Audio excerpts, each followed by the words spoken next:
Na Paraíba, a cultura tem valor. É por isso que o governo vem investindo em projetos e ações ligadas à cultura, como o ICMS Cultural e o ICMS Patrimônio Histórico, na reedição dos editais Arte na Bagagem e mostras e festivais de cinema, na parceria técnica com o IFPB e na criação do curso de pós-graduação em Gestão e Produção Cultural da UEPB. Viva nosso melhor momento na cultura. Governo da Paraíba.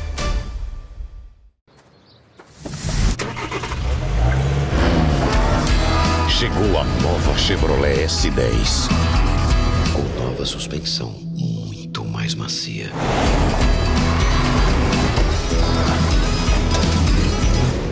E ainda mais silenciosa. Nova Chevrolet S10. Brutalmente macia. Chevrolet. Olha só, não é qualquer curso, tem um método. É uma mega experiência. Ó quanta gente aprendeu aqui. Ouvindo, falando, lendo, escrevendo. E você ainda pode assistir a mesma aula aqui no CCAA online. Lembra? Quando você entrou aqui, você não falava nada. E agora eu falo mesmo. No CCAA, a convivência vira fluência e todos vivem juntos a experiência de se entender. CCAA, é assim que se fala. No Brasil, 1 em cada 4 mulheres sofre violência obstétrica, antes, durante ou depois do parto. Agressões físicas e verbais, humilhação, negligência e desinformação são exemplos de violência obstétrica. A vida não pode começar com violência. Denuncie. Uma campanha da Assembleia Legislativa da Paraíba e Ministério Público. Destaque Embalagens, melhor lugar pra comprar. A sua embalagem, melhor lugar não há. Destaque Embalagens, empresa competente. Destaque Embalagens para atender a gente. Destaque Embalagens, líder do mercado de embalagens e temperos e alho em todo o Nordeste. Destaque Embalagem, essa eu confio.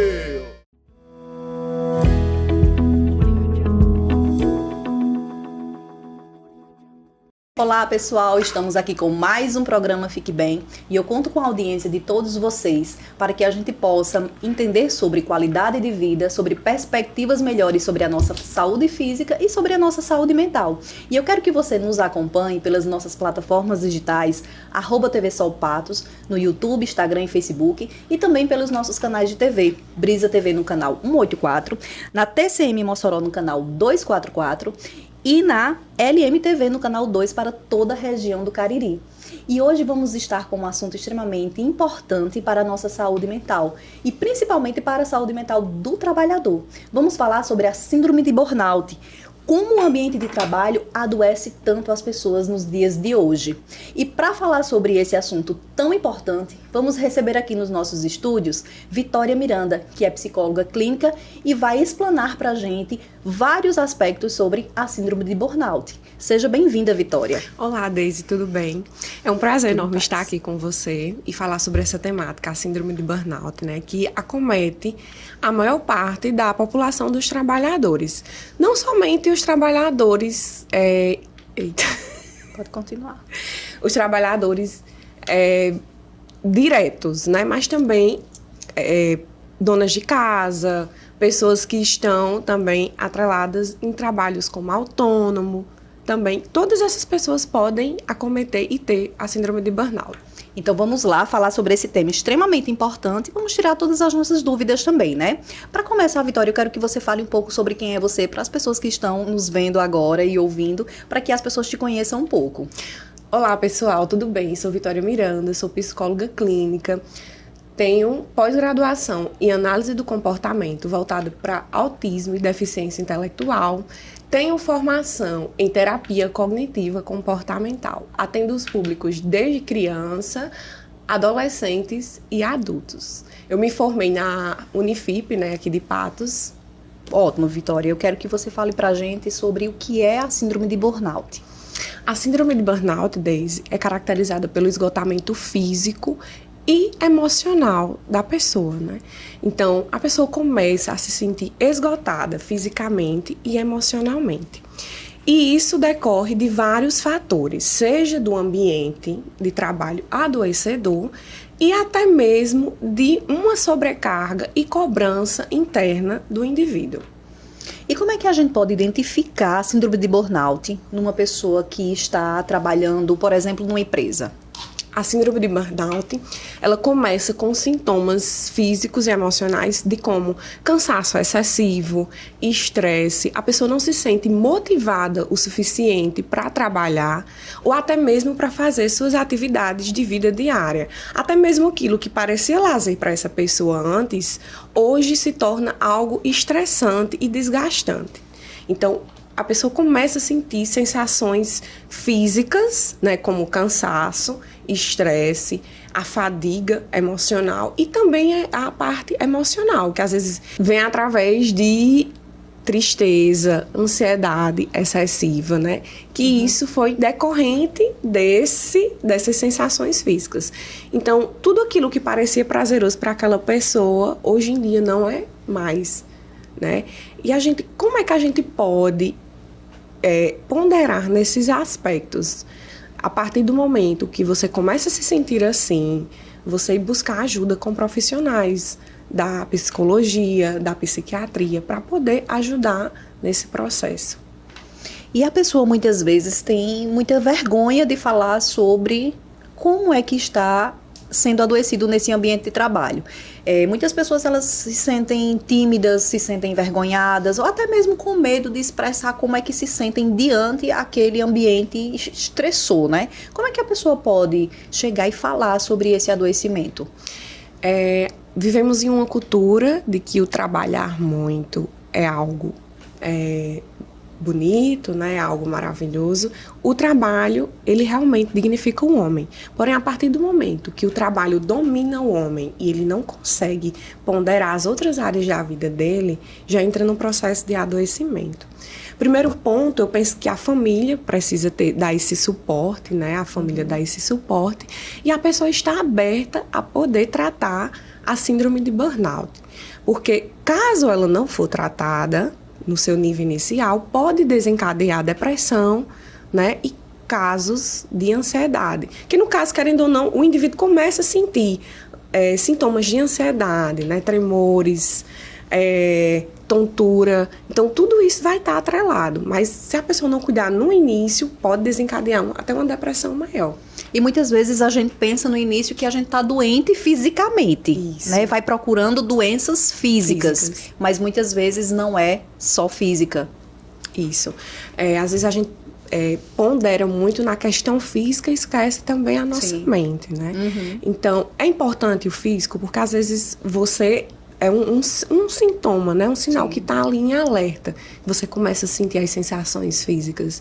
Mas também você precisa ter um olhar peculiar para a sua saúde mental. Que às vezes a gente, no decorrer da vida, também dentro da nossa cultura, acabamos esquecendo que é importante tratar, cuidar da saúde mental. Exatamente. Só que como a saúde mental, ela não existe um exame palpável, as pessoas elas vão em busca dessa resposta física, né? Muitas vezes também com vergonha de admitir que estão adoecidas psicologicamente. Por isso que muitas vezes procurar um psicólogo é tão difícil, né? Que as pessoas ainda têm muito esse preconceito de que, vou para psicólogo, então, será que eu estou ficando louco? Como é que eu estou? Eu não estou nas minhas faculdades mentais equilibradas, então... E se as pessoas me verem entrar numa clínica, souberem que eu estou fazendo terapia, esse preconceito, ele existe ainda? Existe e muito. Infelizmente, a sociedade ainda não está preparada para entender o que é o psicólogo, qual o funcionamento que o psicólogo pode ajudar a pessoa, né? O psicólogo não está para voltar para tratar somente transtornos mentais, né, doenças mentais, mas também poder ajudar o indivíduo a realizar mudanças na sua vida, tratar problemas que você não consegue resolver. Porém, a gente, para ir por psicólogo, a gente precisa ter o ponto de partida, de dizer assim, eu quero mudar, eu quero fazer uma mudança na vida, porque se você for sem saber o que vai fazer, não tem nenhuma utilidade na vida. Exatamente. E o que é que acaba gerando sendo essa causa dessa síndrome de burnout no ambiente de trabalho? Acaba gerando que as pessoas não conseguem produzir como antes, acaba que não estão satisfeitas, inseridas nesse ambiente de trabalho, né? Como se fosse algo que você vai ali, chega naquele ambiente de trabalho só para cumprir. E como você começa a sentir sensações físicas no dia a dia, você somatiza aquilo. Eu tô me sentindo mal, não tô conseguindo produzir. E gera também culpa, né? Você se sente culpado por estar num ambiente adoecedor e você também se sente culpado por não estar produzindo. E começa os níveis de comparação, né? Que comumente acontece hoje através das redes sociais. Fulano entra no trabalho de 7 da manhã, às 22 horas da noite e sai feliz, está produzindo. Então começa esse nível de comparação, né? Esse nível de comparação de produção. Não considera também que é importante o descanso para que se consiga produzir melhor. E as questões de assédio moral, assédio sexual, a questão de você alcançar metas, isso também gera síndrome de burnout? Isso é comum a gente ver pessoas que trabalham com vendas, com metas, que existe um nível de cobrança muito excessiva, cobranças humanamente impossíveis, né? Muitas vezes existe uma meta a ser cumprida diante do mês, as pessoas não recebem aquele reforço, né? Que a gente comumente fala na análise do comportamento, o indivíduo precisa de um reforço positivo para continuar produzindo, e eles triplicam ou duplicam até mesmo a meta, né, para que o indivíduo continue ali a produzir, ou seja, como se você não tivesse um fim, não visse um fim. E é um dos públicos mais adoecedores, né, pessoas que trabalham com vendas, pessoas que trabalham com call center, são pessoas que comumente adoecem muito por esse nível de cobrança excessiva. É mais comum mulheres serem acometidas pela síndrome de burnout ou essa estatística ela se compara também com os homens, né? Porque a gente vê muito mais mulheres falarem sobre síndrome de burnout e eu particularmente eu só vi muito mais mulheres do que homens. Ou você acha que os homens eles ainda não conseguem identificar alguns sintomas?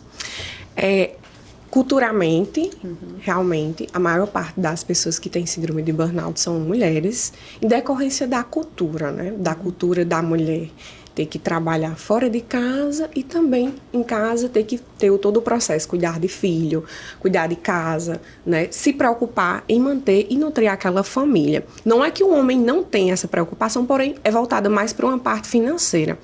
E existe essa cobrança interna, né, da mulher e culturalmente que é a mulher que tem que dominar, tomar de conta do lar. E os homens, sim, os homens também estão adoecendo, porém eles sentem mais uma dificuldade e uma resistência de poder procurar ajuda, né? Conta-se nos dedos os homens que procuram ajuda, e principalmente com psicólogo, né? Hoje em dia a gente vê uma mudança aí, né? Que os homens tendem a procurar psicólogo para poder ajudar, mas ainda é algo que a gente está engatinhando, é como se a gente estivesse ainda numa fase inicial para essa busca de ajuda por parte dos homens. E a mulher, por ter aquela função multifatorial, né, que a mulher ela está em todos os lugares, ela consegue fazer 1 milhão de coisas ao mesmo tempo, ela vai se desdobrando mais, então ela vai fazendo com que o tempo dela realmente seja um tempo mais curto, porém mais produtivo, porque ela sente aquela responsabilidade maior, mas entendendo que isso traz uma causa muitas vezes adoecedora para ela. Isso é uma cobrança, né? Culturalmente, na sociedade, a mulher tem que dar conta de tudo. Tem que ser a melhor no trabalho, tem que ser a melhor em casa, tem que ser a melhor para os filhos, tem que ser sempre a melhor. Além de existir uma cobrança pela sociedade, a pior cobrança é a cobrança interna da mulher, né? Que é onde chega a parte do adoecimento. Se cobrar de forma excessiva. E o que seria, na realidade, uma cultura de trabalho disfuncional? Quando a gente para e olha e diz, olha, a minha carga horária ela não está legal, ela não está condizendo com aquilo que eu posso dar hoje. Como essa cultura ela é vista hoje? Como é que ela é sentida e vivida principalmente? Essa cultura se torna adoecedora a partir do momento que o indivíduo não consegue tirar momentos do seu dia, né, nem da semana, para praticar atividade física, para poder ter um momento de autocuidado para si, também ter um momento de qualidade com a família. A partir desse momento que se torna adoecedor. Nos grandes centros, né, como São Paulo, Rio de Janeiro, as pessoas saem muito cedo de casa para chegar cedo também no trabalho. Quando retornam para casa, pegam em torno de 2 a 3 horas de ônibus, de metrô, para poder chegar em casa, já se preparar para o outro dia. Dentro da nossa cultura aqui, né, no sertão, existe sim uma sobrecarga, porém, como o tempo de deslocamento, principalmente na parte do interior, é reduzida, né, as pessoas ainda conseguem, mas em sobreposição, vem os níveis de horário, de carga horária das empresas, que as empresas não estabelecem um horário, né, e até mesmo as pessoas que são autônomas, né, elas precisam produzir para poder cumprir uma meta no final do mês. Ou seja, querendo ou não, o burnout ele não está associado a uma classe, e sim a várias pessoas que estão inseridas em várias classes. E com os excessos, né? Isso. Principalmente. Como é que a gente poderia enxergar esses excessos? Como é que as pessoas poderiam entender que esse trabalho de fato é disfuncional? A partir do momento que você não consegue usufruir do seu dinheiro, daquilo que o seu trabalho te propõe. A partir do momento que você posterga muito, ter um momento de descanso, ter um momento com a família, ter um momento com os filhos, isso sim entra num processo, né, que você não está vivenciando de uma forma saudável o trabalhar. O trabalhar é valoroso para todos nós, porém a gente tem que entender o sentido do trabalhar na vida. Por que é que eu estou trabalhando? Por que é que o trabalho é tão importante na minha vida? O que é que eu posso conseguir prosperar com o meu trabalho? Entender que a gente precisa usufruir, não você passar vários anos para poder usufruir só no tempo de aposentadoria. Sim, e sim, exatamente. No percurso da sua vida, você vivenciar, né? Poder ter momentos com a família, poder ter momentos para si mesmo, né? De lazer, de momentos de autocuidado, cuidar da saúde, também viajar, sim, né? E não esperar para se aposentar para poder vivenciar esse momento. Por isso que existem leis, né, que preconizam, por exemplo, 8 horas de trabalho, 6 horas corridas de trabalho. As férias também são muito importantes, né, Vitória? Isso. É importante você conseguir tirar esse momento de férias, né? É raro, dificilmente. A maioria das empresas não conseguem essa regra. E também as pessoas que são autônomas. Tem pessoas autônomas que ainda conseguem fazer esse manejo de horário, tirar durante o início do ano, meio do ano, tirar 1 ou 2 semanas de férias. Mas devido a essa cobrança de produzir, precisar manter o seu empreendedorismo, não conseguem ter esse momento de descanso. Mas é de suma importância, sim. Se quer pelo menos tirar 1 semana, um final de semana, para poder ter esse descanso. E ter o controle sobre essas horas trabalhadas diárias, né? Isso. Para que você possa ter uma qualidade de vida. E outra coisa importante é quando a gente para e fala sobre a síndrome de burnout, e às vezes as pessoas elas pensam que a síndrome de burnout ela só acomete quem está no serviço público, né? E não é. Quem também é autônomo, quem é empreendedor, tem seu próprio negócio, também é acometido. Como é que essa realidade hoje no setor privado também está se instalando e a gente também percebe muitos gestores adoecidos nesse processo? O gestor empreendedor, né, ele não tem um final de semana, ele não tem um feriado, ele está sempre ali tentando buscar formas de melhorar o seu empreendimento, né? E ele tem aquela responsabilidade de manter um comércio, de manter seu ambiente de trabalho. E, além disso, a responsabilidade de manter as pessoas que estão inseridas naquele ambiente. Então, é cobrança por cima de cobrança.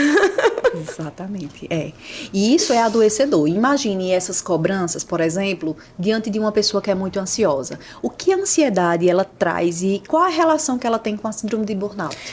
A ansiedade, né, é algo que todos nós temos. Todas as pessoas têm ansiedade, porém existe a ansiedade patológica, que é aquela que a partir do momento você começa a sentir sensações de uma forma exagerada, né? Uma ansiedade normal seria você ter aquela cobrança de eu preciso amanhã me preparar para pagar um documento, né? Ter aquela responsabilidade. Mas pelo menos você dorme. Mas a partir do momento que se torna patológico, você não consegue dormir, você entra num nível de cobrança excessiva, né? E se você não tratar, ponderar essa ansiedade, ela pode afetar até o seu trabalho, o seu empreendimento. Então, por isso a importância de poder regular, de manter essa ansiedade equilibrada, para não afetar o seu trabalho. Porque a pressão por si só, ela já gera um desconforto, né? Isso. Imagina a pressão diante de uma pessoa muito ansiosa. Isso. Então, vai trazer enormes malefícios, né, para a vida dessa pessoa. E óbvio que esse colaborador, ele não vai realmente trazer um resultado bom para aquela determinada empresa. Tanto o colaborador e também o gestor. Se o gestor também não tiver em equilíbrio, como é que ele vai conseguir manter em equilíbrio também a sua empresa? Exatamente. E como é que a gente vai percebendo se dentro da empresa que a gente trabalha, a gente não está se sentindo bem? Qual é essa demanda maior? A partir do momento que você se sente desconfortável dentro do ambiente de trabalho, você chega naquele ambiente e você se sente que você está se sentindo indiferente inserido naquele ambiente, não está fazendo mais parte, sendo prazeroso estar dentro daquele ambiente, participar daquela equipe de trabalho. Você começa a sentir sensações físicas, né? Tontura, sensação de desmaio, né? Tremores, estresse, porque o estresse, ele, querendo ou não, somatiza no nosso corpo. Sim. E tudo isso faz parte quando você está assim sentindo. O choro também é bem pertinente, o choro recorrente, que acontece muito. E eu vejo muito a questão dos apagões. Muitas pessoas têm apagões na memória. Muitas vezes elas chegam e se perguntam, e agora? Eu vou fazer o quê? Como é que liga essa máquina? Como é que eu vou fazer aquele relatório? Como é que eu vou captar mais clientes? Esse apagão, ele é muito comum, mas gerado no processo mais ansioso. Isso é uma sensação de desrealização que é decorrente da ansiedade. E o que seria essa sensação de desrealização? Como se você não tivesse inserido naquele ambiente. Como se você tivesse tão focado nos seus pensamentos que você não tivesse tendo sentido, né? Visual, sentido tato naquele ambiente. Então você começa só a focar nos seus pensamentos, aqueles pensamentos estão tomando de conta de você e você não consegue ver o que está diante da sua realidade. Por isso essa sensação de desrealização, que é comum da ansiedade. Sim. E a despersonalização no processo de síndrome de burnout, como é que ela acontece? A despersonalização, agora você me pegou, Valdez. É o fato de você realmente não se reconhecer dentro daquele ambiente de trabalho e levar esse malefício para a sua relação também. Você não se enxerga mais pertencente a esse grupo. Sim. Essa sensação de despersonalização é como se você buscasse sentido no que você estivesse fazendo ali e se perguntando, por que eu estou aqui? O que é que eu estou fazendo? Você não potencializa o seu trabalho. Isso. Você fica se questionando, por que eu trabalho? Por que eu estou aqui? Por que eu estou me permitindo estar inserido num ambiente adoecedor como esse? E muitas vezes é até sobre o valor, o que eu ganho.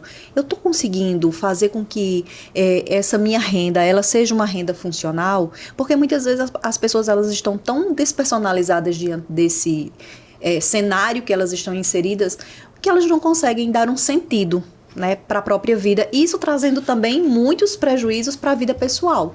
Isso. Aquela famosa frase, eu estou vivendo, trabalhando para viver ou vivendo para trabalhar. Né? A pessoa entra nesse looping de domingo a domingo, você está só focado no trabalho e não consegue vivenciar as outras áreas da sua vida. E entra nesse processo de por que eu estou trabalhando, por que eu estou me permitindo adoecer. Né? E bom, às vezes, quando as pessoas se dão conta, né? Tem esse processo de despersonalização. E quando eles não se dão conta, que quando vêm reconhecer que estão vivenciando isso, elas já está tarde demais, né? Sim, exatamente. E o que eu vejo muito de mais grave é que muitas vezes muitas empresas elas não se detêm a trazer para o colaborador um ambiente saudável. Isso. Hoje tem crescido muito o olhar, esse aspecto mais funcional das empresas, que relativiza mais, de fato, a saúde mental do trabalhador, né? Eu sempre falo que as empresas, elas deveriam ter um psicólogo, né, inserido dentro da empresa, para começar a enxergar esses aspectos emocionais, para que a pessoa possa gerir e dar um resultado muito mais produtivo para a empresa, né? Mas a gente não vê muito esse psicólogo ainda inserido nas empresas, né, Vitória? Isso. A psicologia tem uma área, né, que estuda essa parte da saúde do trabalhador, que seria a psicologia organizacional. E realmente é difícil você encontrar uma empresa que tem um psicólogo, e às vezes tem, mas eles são voltados mais para a parte de recursos humanos, né? Processo de seleção, de pagamento dos funcionários, mas não voltada para essa parte da saúde mental. E o empreendedor que bem souber que um colaborador que esteja bem com a saúde mental, ele irá produzir cada vez mais para aquela empresa, né? Se você sugar ali do colaborador, não fornecer ajuda para ele manter e nutrir sua saúde mental, ele não vai produzir. E quando ele tem esse cuidado, né, a produção aumenta e também a qualidade e o nível de satisfação de estar inserido naquele ambiente. Você acredita hoje que as empresas, você vê muito isso no cenário em que você está inserida, que as empresas elas têm investido, por exemplo, em palestras, em workshops, em processos até de trabalhar a expressão corporal dos colaboradores, a saúde mental, eles têm investido nisso? Aqui no Sertão, né, aqui em Patos, é comum a gente ver como tem aumentado, né, essa busca, essa procura por profissionais para trabalhar com a saúde mental, né, dos colaboradores. Está aumentando, e penso que cada vez mais possa melhorar essa área de busca. Ainda precisa melhorar, né? E mesmo que não seja através de um psicólogo organizacional, mas eu vejo muitas empresas hoje aderindo, por exemplo, vamos fazer um momento para os colaboradores, vamos trazer um psicólogo, uma psicóloga para fazer uma palestra, vamos falar sobre emoções, sobre comportamentos. Isso tem ajudado muito já no desempenho do colaborador na empresa. Isso. A gente já vê que ocorrem mudanças, né? Buscar esses profissionais, mesmo que não seja, como você disse, da psicologia organizacional, mas poder fornecer e para os colaboradores se sentirem acolhidos, né? Porque isso, querendo ou não, vai gerar um nível motivacional no colaborador.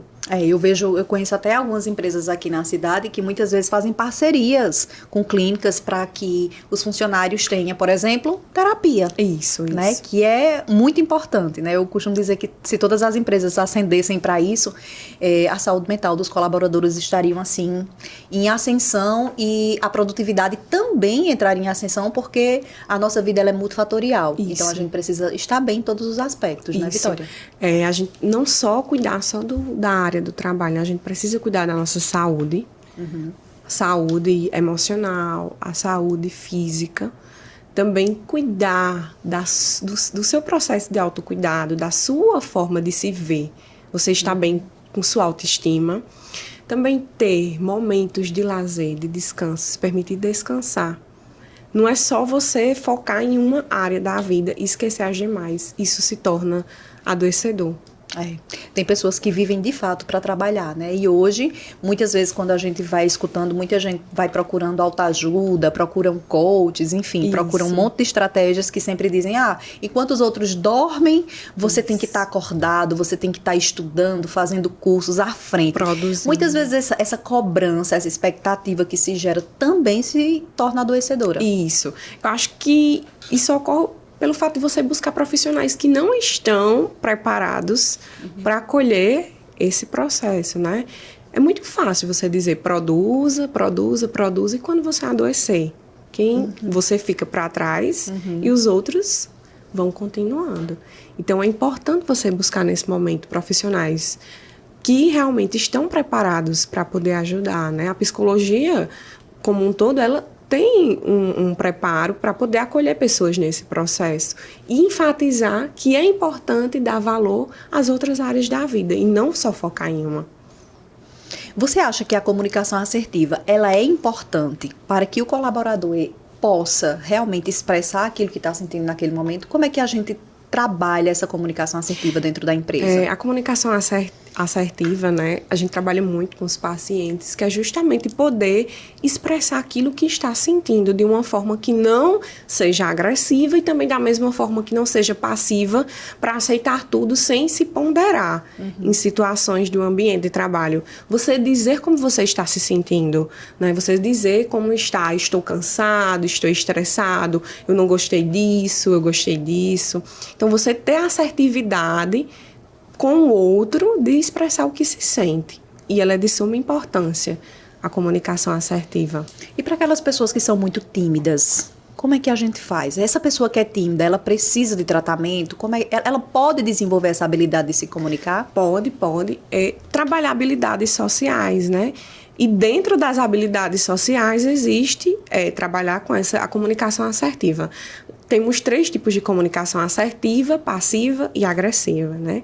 E a melhor, que a gente se desenvolve melhor durante o nosso dia a dia, dentro das nossas relações interpessoais, seria a assertividade. Sim. Que é você falar sobre o que você está sentindo de uma forma que não seja agressiva com o outro, nem com você mesmo. Você dizer o que realmente está sentindo. Você ponderar o não, se permitir dizer o não sem se sentir culpado, né? Você também estabelecer limites nas relações. Sim. Então, é de suma importância trabalhar as habilidades sociais para que você consiga se expressar de uma forma melhor. Você acha que quando as pessoas dizem assim, não, eu não consigo, tem um determinado trabalho que a pessoa olha e diz, não, isso não faz o meu perfil.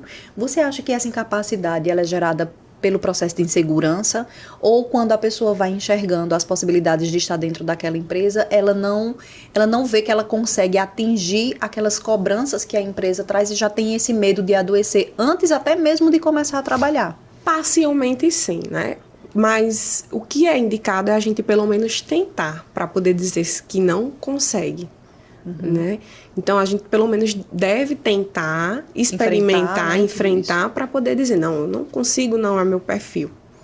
E na dúvida de uma orientação vocacional, muitas vezes a gente percebe que pessoas aderem a um determinado trabalho que não faz de forma nenhuma o seu perfil. Não é o meu perfil, mas eu estou aqui, por exemplo, trabalhando com vendas, mas eu não sei nem dar bom dia. Como é que eu faço para melhorar isso?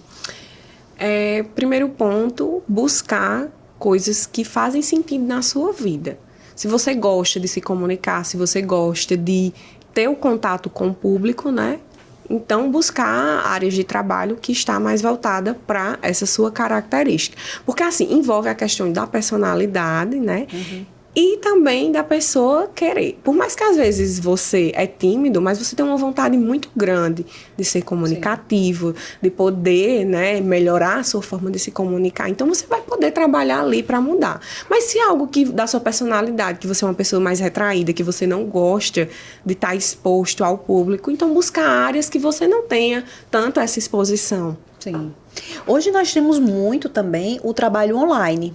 Né? Muitas pessoas trabalham em casa e desenvolvem essa renda familiar em casa, trabalhando de forma em casa mesmo. Então, é importante a gente entender que isso também pode gerar uma síndrome de burnout, se você estiver só em casa, porque às vezes a gente tem aquele sentido de que, eu estou em casa e está confortável. Mas, de fato, é confortável estar trabalhando em casa? O ser humano necessita de relações interpessoais, né? Você ter contato com outras pessoas, por mais que não seja da sua vontade, da sua personalidade. Mas é importante a gente ter esse contato. A gente tira pelo que aconteceu na pandemia, né? Muitas pessoas adoeceram em decorrência dessa falta de contato. E sim, pode ocasionar um burnout. Até porque você não consegue, às vezes, dividir os horários de trabalho quando se trabalha de forma online. O fato de você estar ali, eu estou em casa, então qualquer tempinho livre que eu tenho, eu vou começar a produzir. Então você precisa também estabelecer horários de iniciar, horários de intervalo e de término. Você acredita que a procrastinação, que muitas pessoas hoje vivem esse processo eterno de procrastinar, também gera essa síndrome de burnout dentro do ambiente de trabalho?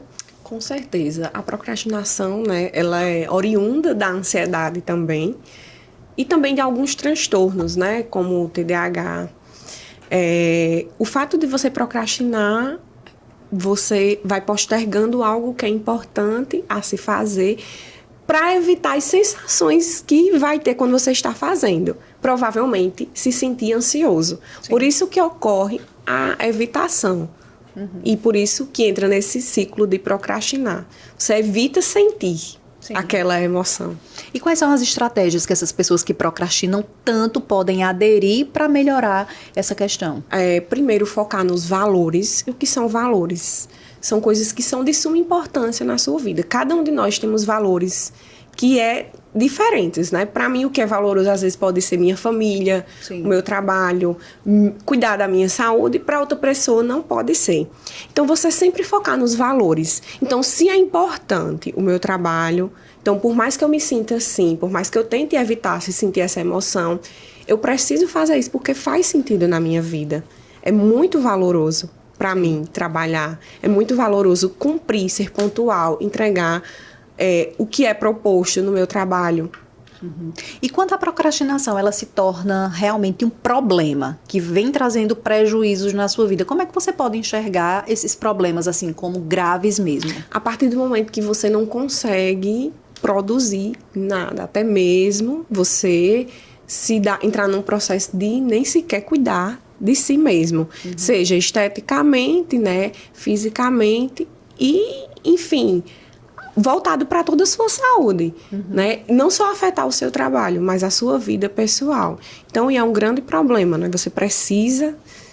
E difícil também a pessoa tomar de conta, de entender isso. Às vezes ela precisa que os outros falem, que os outros... pontuem, né? Isso, e muitas vezes elas só entendem também com acúmulo. Com acúmulo. Né? Quando acumula muita coisa, aí olha e tem aquele choque, e diz, pronto, e agora eu começo por onde? Ou então vem aquele pensamento disfuncional do tipo... eu não vou conseguir. Isso. Né? Mas o que eu vejo é que a rotina que a pessoa vai adquirindo também traz bons resultados. Como é que essa rotina ela é bem elaborada, Vitória? A partir do momento que você começa a tirar um tempinho para cada área de vida. A partir do momento que você estabelece horário de trabalhar, horários de intervalo, um horário para você praticar atividade física, um horário para você... Agora, isso quando eu falo de horário, pode ser 30 minutos de atividade física. Você, durante o seu dia, você tirar 30 minutos para assistir uma série que gosta, 30 minutos para fazer um skincare, cuidar da pele, 30 minutos para ter um momento com os filhos, também 30 minutos para ter um momento com o parceiro, com a parceira. Então, não é 1, 2 horas, pelo menos 30 minutos. A partir do momento que você começa a ponderar esses momentos, se torna também uma mudança. Isso. Eu sempre falo também que ter uma agenda é muito importante. Isso. Seja uma agenda física ou uma agenda virtual, para você colocar cada coisinha dessa em seu devido horário. E muitas vezes as pessoas dizem, mas Deise, isso vai gerar muita ansiedade, uma agenda com horário para tudo. O horário, ele nem sempre vai precisar ser aquele horário rígido. Isso. Né? Mas sendo flexível, você adere a muito mais coisa. Pelo menos você pontuar o que você tem que fazer no dia, né? E a partir disso você até a gente vai adquirindo flexibilidade, né? Flexibilidade de mudanças. Porque às vezes também se manter num padrão rígido de rotina também não é tão saudável. Você não está flexível para ocorrer mudanças na vida. E esses pensamentos soltos que muitas vezes as pessoas deixam, né? Ninguém organiza a rotina, ninguém planeja, ninguém coloca no papel de fato o que precisa fazer, também tem gerado esse adoecimento. Isso. Porque você deixa solto, quando menos esperar, eu tenho que fazer 1001 coisas dentro de uma hora. Sim, exatamente. E quando você estabelece cada horário que tem que ser feito, se torna mais... você pelo menos tem uma previsão do que vai acontecer. E essa previsão, muitas vezes, ela é importante, né, para que você possa adquirir também disciplina. A disciplina é importante que a gente adquira no ambiente de trabalho para que você possa fazer aquilo que você precisa fazer? Isso. A disciplina, ela também vem em decorrência dos valores. Você precisa estabelecer o que é valoroso na sua vida. Se para você cuidar da saúde é importante, você tem que ter disciplina e entender que nem todos os dias você vai estar motivado a treinar, motivado a comer de uma forma saudável. Mas você tem que entender que é necessário. Da mesma forma no trabalho. Nem todos os dias você vai acordar motivado, mas não significa dizer que você não gosta do seu trabalho. E sim porque é comum o ser humano se acordar um pouco desmotivado, um pouco cansado, mas o que vai te manter a disciplina de entender que o seu emprego é valoroso, porque através dele você vai adquirir recursos para poder manter sua vida e também a sua família. Com esse entendimento tudo vai ficando mais fácil, né? Isso. Mas como é que a gente vai podendo ver como é que a gente está se sentindo nesse ambiente de trabalho, ou quando, por exemplo, você se sente perdido, deslocado dentro do contexto daquilo que você não está conseguindo realizar? É ideal você sofrer ali naquele ambiente constantemente, ou você chegar e falar de uma forma funcional dizendo que você não está conseguindo realizar aquela determinada tarefa? O ideal seria você buscar ajuda, né? Dizer, se pudesse conversar com alguém próximo, ou até mesmo no ambiente de trabalho, né? Procurar os gestores. E quando eu sou gestor, buscar ajuda profissional, buscar um psicólogo, buscar um psiquiatra, que a partir disso você vai conseguir. Se você quer mudar, você vai conseguir. E aquilo que não vai estar dentro do seu controle, você vai aprender a aceitar. Mas nunca você ficar incomodado com algo e não buscar mudanças. Não adianta a gente reclamar. Reclamar não vai mudar nada na nossa vida. Que é o que muito as pessoas fazem, né? Reclamar não muda nada. Você pode reclamar, pode dizer todos os dias, tá muito chato, tá muito cansativo, mas o que é que você está fazendo para mudar a sua situação? Você conseguiu falar com alguém? Já tentou alguma forma de você se sentir mais confortável? Mas se você só reclama e não busca a mudança, infelizmente, você vai continuar nesse processo de ruminação. Isso. E o processo de mudança é o princípio fundamental, né? Isso. De uma vida com qualidade. A gente não fala sobre uma vida perfeita. Isso, mas não existe, né? Mas uma vida com qualidade. E quando as pessoas chegam, Vitória, e dizem assim, eu vou para o meu trabalho, mas eu só trabalho pelo dinheiro. Você acha que isso é perigoso e também pode desencadear uma síndrome de burnout quando você está ali interessado só exatamente no valor que você recebe? Muito, muito. Porque assim, precisa ter outros fatores de te manter. Seja uma equipe que você gosta, por mais que seu trabalho seja cansativo, mas a equipe que você está inserida é muito acolhedora. Seja também pelo fato de você se sentir bem com o que faz, né? Se você gosta, se for uma área que você precisa estar todos os dias interagindo com pessoas, você precisa gostar daquilo. Só o dinheiro não é suficiente para manter, né, você naquela determinada profissão. Você precisa buscar outros sentidos dentro da profissão que vão além do dinheiro. Mas infelizmente a gente escuta muito as pessoas dizerem isso, né? E não tomam uma atitude porque também existe o fator necessidade. Isso. Né? E aí quando a gente fala nessa necessidade, abrange o que tanto, assim, para que você possa se prender a um lugar que você não se sente satisfeito? Assim, a necessidade, ela está atrelada a vários fatores, né? A gente também precisa entender que a saúde por um todo precisa também que o indivíduo esteja inserido num ambiente de moradia que seja favorável para que ele consiga fazer isso. A gente não pode exigir de que uma pessoa cuide da saúde mental, que às vezes ela não tem nem água para beber, né? Ela não tem às vezes nem sequer comida no prato todos os dias. Então a gente precisa também entender que não é em decorrência de ela não querer mudar, mas sim os fatores que estão predispostos, né, da cultura, da condição que aquele indivíduo está inserido. E a necessidade, ela abrange isso, né? Educação, lazer, saúde, moradia. Isso. E muitas vezes as pessoas se prendem mesmo dentro de um ambiente adoecedor por conta dessa necessidade. Isso. Então, nesse ponto, a gente precisa ponderar, entender que não é porque aquela pessoa não quer mudar, porque as condições do seu dia, as condições de onde ela está inserida, não tem como ela mudar.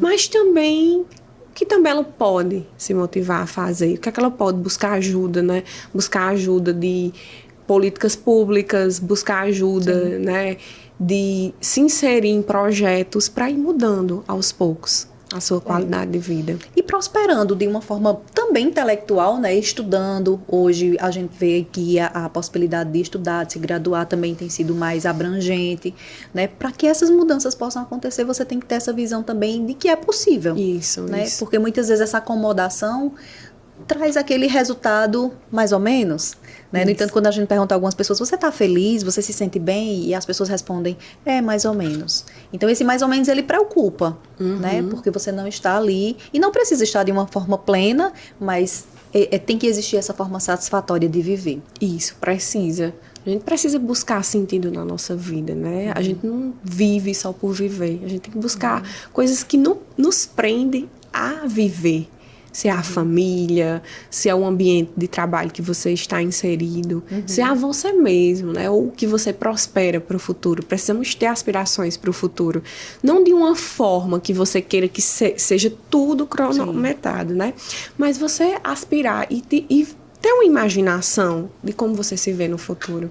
Você conhece alguém próximo a você que já passou pelo processo de ser acometida pela síndrome de burnout? Já, eu mesma. Me conte aí como foi. Eu senti na pele. Eu tive síndrome de burnout, porque no tempo eu fazia faculdade. Eu trabalhava numa empresa, né? De 8 da manhã às 6 da noite, tinha 2 horas de almoço. E quando saía do trabalho, tinha que estar de 6h30 na faculdade. E nesse processo eu me casei. E querendo ou não, existe uma cobrança interna quando a gente se casa e processo de adaptação, né? Sim. E eu entrei nesse looping, né? Entrou pandemia também. Tudo isso fez com que eu adoecesse. Eu comecei no processo de burnout com ansiedade, né? A ansiedade foi tomando conta de mim. Sentia muita tontura, sentia muitos tremores durante o dia, me sentia cansada, esgotada. À noite, coisa que eu sempre dormi bem, à noite começou a afetar o meu sono. Era como se à noite eu passasse a noite também trabalhando. Já acordava cansada, já acordava esgotada. Meu estopim, olha só, eu inserida, né, dentro do processo da área da saúde mental. Meu estopim foi quando eu tomei de conta de que um dia eu acordei chorando, comecei a chorar, chorei. E percebi, eu preciso mudar a minha vida. Só estar aqui reclamando do que eu estou sentindo, não vai ocorrer mudanças. E eu preciso me cuidar também porque eu vou ser uma profissional. E a partir disso eu vou poder ajudar outras pessoas.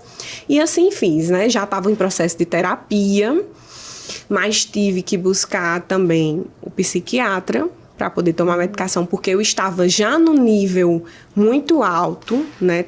Não estava mais conseguindo me controlar em questões de tontura, tremor, estava tendo muita crise de pânico. Os sintomas físicos, eles estavam bem pertinentes. Isso, estava muito, muito latente, então não estava tendo mais esse controle. Comecei a fazer o tratamento medicamentoso e comecei o meu processo de mudança de vida. E foi lindo, né? E até hoje eu tento manter. Comecei a fazer reeducação alimentar, não me alimentava bem. Comecei a praticar atividade física. Eu saía para caminhar. Sentindo muita tontura, muito tremor. Mas eu estava destinada a mudar a minha situação. Com isso também, pedi dispensa do trabalho, porque eu não estava conseguindo mais equilibrar, para me preparar para me tornar psicóloga. Consegui um outro emprego com a carga reduzida e a partir disso fui regulando essa área da minha vida e até hoje tento manter, né? Praticar atividade física, tentar me alimentar de uma forma... Alimentos com nutrientes, né? Durante o dia. Também não deixei de me alimentar, até meus momentos de poder comer uma pizza, um hambúrguer, né? E também praticar atividade física. A atividade física foi uma grande virada de chave na minha vida. E hoje em dia ela é o antídoto para me regular. Regular minha ansiedade, regular meu estresse e me motivar. Também comecei a ter momentos de autocuidado, cuidar da minha autoestima, ter momentos para mim e também com os meus, com minha família. E através desse relato, a pergunta que não quer calar. A síndrome de burnout, ela tem cura? A síndrome de burnout, ela tem remissão dos sintomas, como os outros transtornos, né? Como eu cheguei em um pico de crises de pânico, eu tive a remissão dos sintomas. Então, eu entendo que se eu passar do meu limite pode acometer novamente. E ela vir desencadear todos os sintomas que eu sentia antes. Então, eu preciso manter em equilíbrio minha vida para que ela não chegue novamente com os sintomas de uma forma abrupta, que eu não tenha mais controle. E o preconceito de tomar medicação? Muitas vezes dá medo, porque muitas vezes as pessoas olham e dizem, não, mas eu não vou tomar medicação, porque medicação é coisa de quem não está equilibrado. E eu tive, né, esse medo, eu tive esse preconceito, mas foi importante. E a psiquiatra que me atendeu, ela disse, a medicação é apenas um ponto para te motivar. Se você não buscar mudanças de vida, mudança de rotina na sua vida, infelizmente isso aqui não vai servir de nada. Não pense que a medicação é uma varinha mágica. Ela vai te ajudar, sim. Eu achei bem interessante o posicionamento dessa psiquiatra, porque também a partir da consulta dela me fez fazer uma virada de chave. Se a própria psiquiatra está dizendo isso, né? Também a psicóloga vinha me orientando, vinha nesse processo que eu precisava cuidar, equilibrar as áreas da minha vida. Mas a medicação nesse momento foi importante para que eu pudesse regular as sensações físicas, mas também eu fiz minha parte. Não coloquei a responsabilidade na medicação. Porque talvez se eu tivesse colocado a responsabilidade na medicação e tivesse continuado inserida naquela rotina desgastante, excessiva, e não tivesse mudado meus hábitos de vida, talvez eu não tivesse reduzido os sintomas. Que é isso que muitas vezes as pessoas fazem, né? Muitas vezes elas até procuram ajuda, mas elas não conseguem fazer a sua parte. Isso. Não tem como você querer mudar. Eu quero mudar. Mas o que é que você está fazendo para mudar? Quais os comportamentos você está fazendo para que ocorra mudança na sua vida? É ação, é comportamento, são atitudes diárias. É você abdicar, né, de coisas da sua vida que antes você priorizava de uma forma excessiva e você entender e parar. Ainda, o que é que eu preciso modificar aqui? E não colocar a medicação como uma varinha de condão que vai mudar, não. Você precisa seguir o que os profissionais orientam, tanto o psicólogo e também o psiquiatra, né? O psiquiatra sempre orienta que é necessário uma mudança. Isso. E essa mudança vem em decorrência do processo de terapia. E o reconhecimento é muito importante. Isso. Né? Esse reconhecimento, ele faz parte do processo de evolução e por isso que eu acho a psicologia mágica, né? Porque é uma ciência aplicada e que a gente vê muitos bons resultados. Isso. E esse meu processo foi tão motivador que meu TCC foi justamente voltado para isso, né? Eu trabalhei com meu TCC prontidão para a mudança no processo de emagrecimento.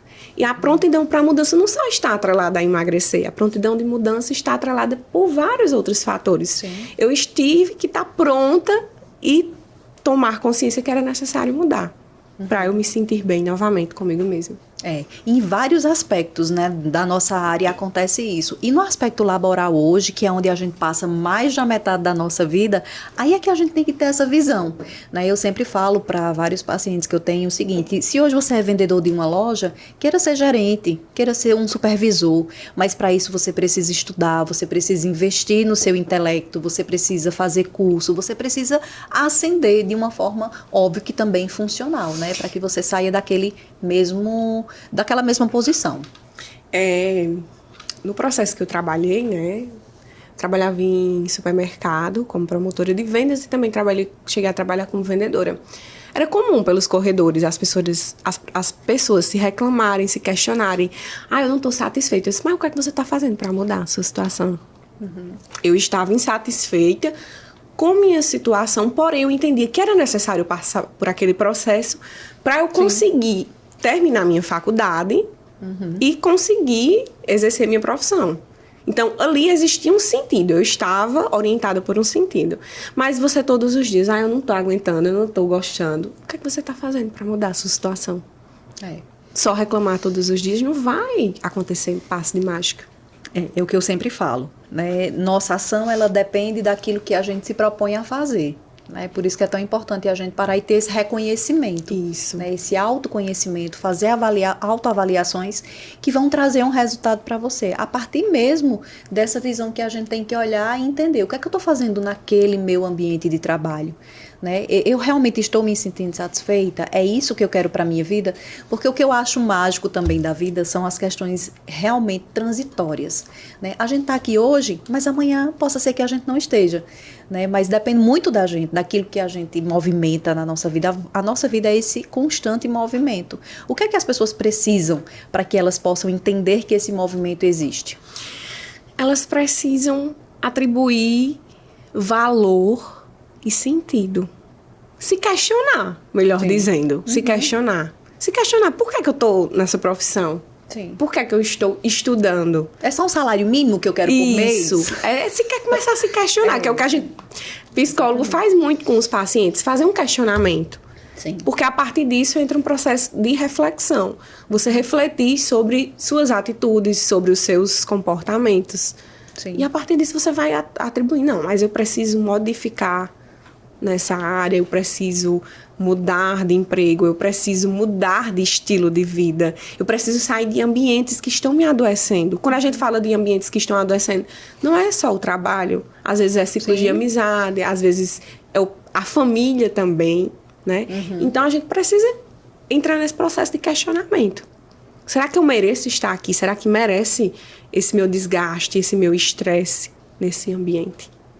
E aí fazer com que você saia desse quadro repetitivo, né? De estar vivendo as mesmas coisas sempre, todos os dias. E só reclamando e tudo acontecendo, né? De uma forma realmente acelerada demais. Por isso que as pessoas estão muito adoecidas hoje, né? Elas estão levando a vida de uma forma totalmente automática. Liga o botão literalmente e só vivem, né? Por isso que essa questão de entendermos qual é a nossa responsabilidade diante daquele nosso ambiente de trabalho, o que é que a gente está fazendo, como a gente está fazendo, qual é a qualidade desse trabalho que está sendo oferecido às pessoas, para que a gente possa avaliar também se a gente precisa estar ali. O ser humano está muito focado no final e não no processo.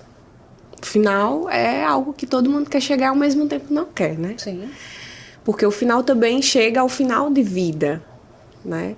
Mas o final também de você estar num status social e não entende que, principalmente a comparação nas redes sociais, né? Sim. A gente vê muito as pessoas postando viagens, festas e compras excessivas, né? E tudo aquilo desperta no outro, querendo ou não, a emoção da inveja, que é comum também o ser humano ter. E a partir disso entra o processo de se comparar, de autocomparação.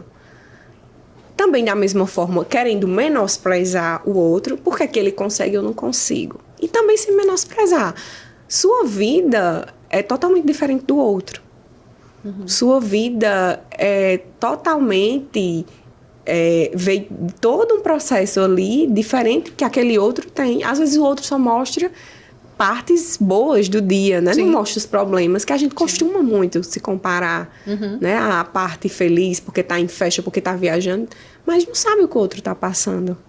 Exatamente. Tira por a maioria dos artistas, né? Vê que eles chegam num nível de carreira, que eles olham para todos os lados, eu consegui tudo, mas ainda me falta algo.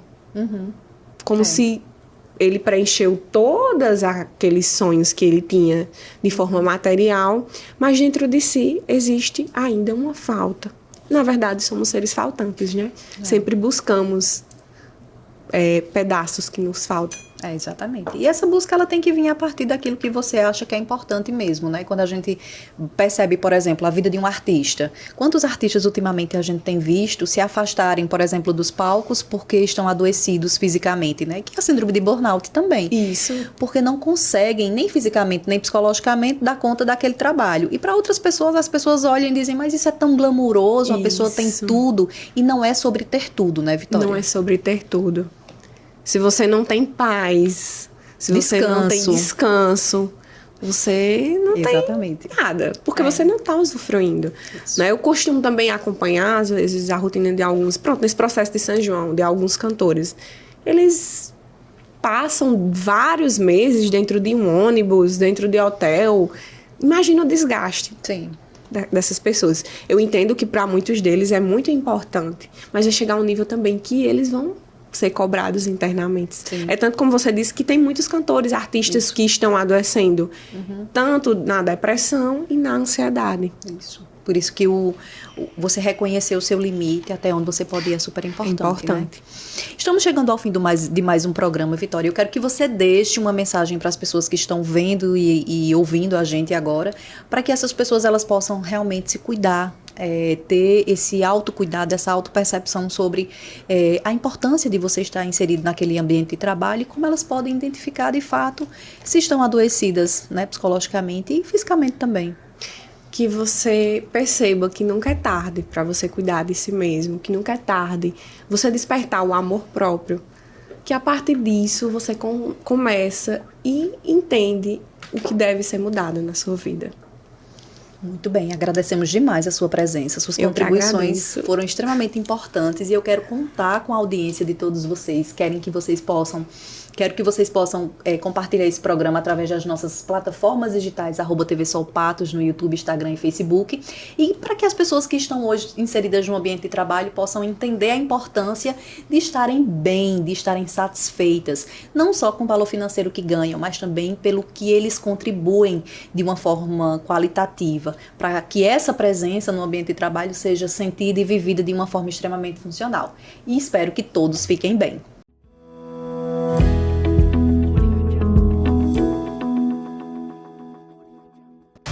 A Paraíba investe na cultura. O governo realizou reformas no Espaço Cultural, no Teatro Santa Rosa e na Fundação José Américo, além de entregar os museus do artesanato da cidade de João Pessoa e da PM. Construiu o Centro de Referência da Renda Renascença em Monteiro. Entregou a Biblioteca Augusto dos Anjos, a Escola de Artes Poeta Juca Pontes e concluiu o Teatro Santa Catarina em Cabedelo. Viva nosso melhor momento na cultura. Governo da Paraíba. Chegou a nova Chevrolet S10. Com nova suspensão, muito mais macia.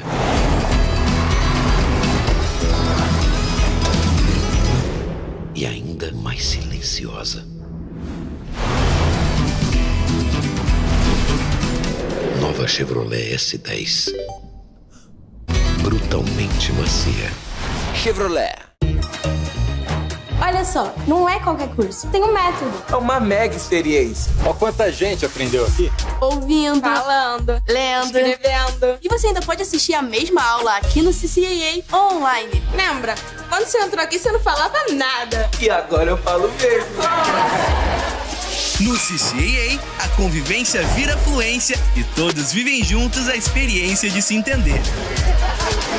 CCAA, é assim que se fala. No Brasil, 1 em cada 4 mulheres sofre violência obstétrica, antes, durante ou depois do parto. Agressões físicas e verbais, humilhação, negligência e desinformação são exemplos de violência obstétrica. A vida não pode começar com violência. Denuncie. Uma campanha da Assembleia Legislativa da Paraíba e Ministério Público. Destaque Embalagens, melhor lugar pra comprar. A sua embalagem, melhor lugar não há. Destaque Embalagens, empresa competente. Destaque Embalagens para atender